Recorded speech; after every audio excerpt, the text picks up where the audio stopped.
ఈ దిన వాగ్దానము సామెతల గ్రంథము 14:27.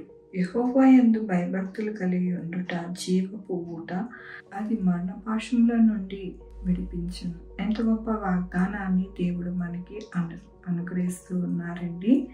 ఏమని సెలవిస్తూ ఉన్నారు అంటే, ఆయన యందు భయభక్తులు కలిగి ఉన్న వారికి వారి యొక్క జీవితము జీవపు ఊటగా, అది మరణపాశము నుండి వారిని విడిపించును అంటూ ఉన్నారు.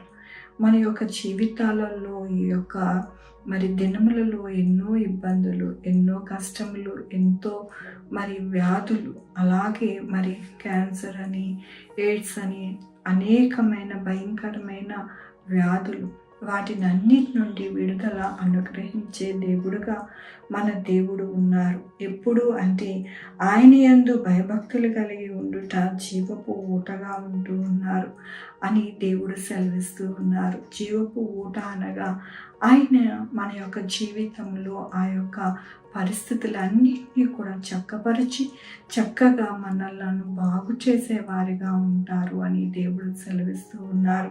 దేవుని యొక్క వాక్యంలోను యెహోవా యందు భయభక్తులు కలిగి ఉండుట బహుధైర్యము పుట్టించును, యథార్థవంతుల ప్రార్థన ఆయనకి ఆనందకరము.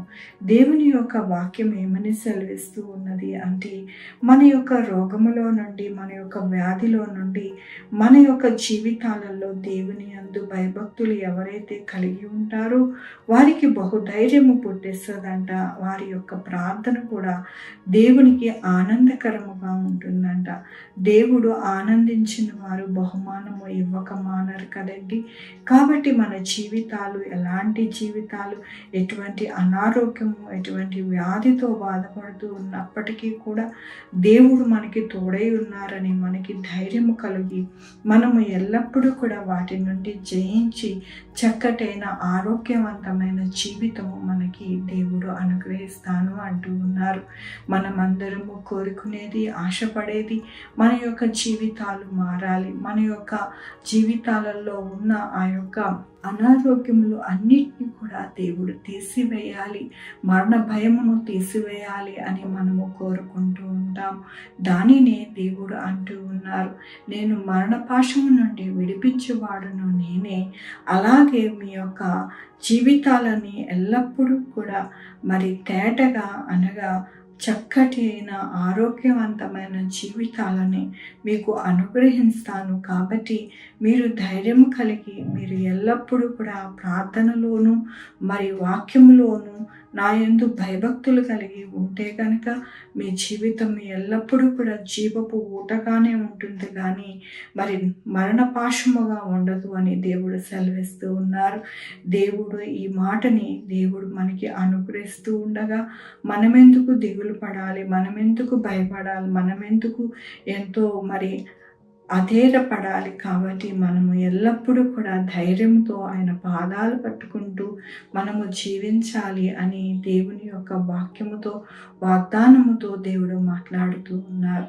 మనల్ని బాగు చేయవారు, ఎందుకంటే ఆయన చేతులతో మనల్ని నిర్మించుకున్నారు. కాబట్టి ఆయనకి సమస్తమును సాధ్యమే. మనల్ని ఎంతగానో ఆరోగ్యపరచడానికి ఆయన యొక్క చెయ్య కొరస కాదు. కాబట్టి మన జీవితంలో ఎల్లప్పుడూ కూడా మనము అధైర్యపడకుండా, నిరుత్సాహపడకుండా దేవుని వైపు చూసి మనల్ని మనము ఎంతగానో ఆరోగ్యవంతులుగా అవ్వాలని దేవుడు ఈ దినమున సెలవిస్తూ ఉన్నందుకు దేవునికి వందనాలు చెల్లిస్తూ ఉన్నాను.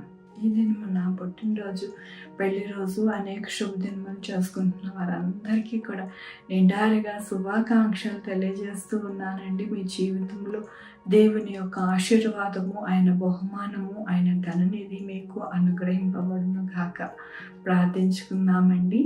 యెహోవా దేవా, నా తండ్రి, నా ప్రభు, మీ కృపా కనికరస్తాను బట్టి నీకు వందనాలు, స్తుతులు, స్తోత్రం చెల్లించుకుంటున్నాను. గొప్ప దేవుడిగా మీరున్నారు నాయన. ఎవరికైతే అనారోగ్యంతో బాధపడుతూ ఉన్నారో, ఎవరికైతే ఇబ్బందికరమైన వారి జీవితం ఉందో వారికి చక్కటి ఆరోగ్యం ఇస్తానున్నారు. మీకు వందనాలు నాయన. నా తండ్రి, ఈ దినమున నాయన పుట్టినరోజు, అనేక శుభదినములు చేసుకుంటున్నా పెళ్లి రోజు చేసుకుంటున్న వారిని దీవించండి, ఆశీర్వదించండి ప్రభు.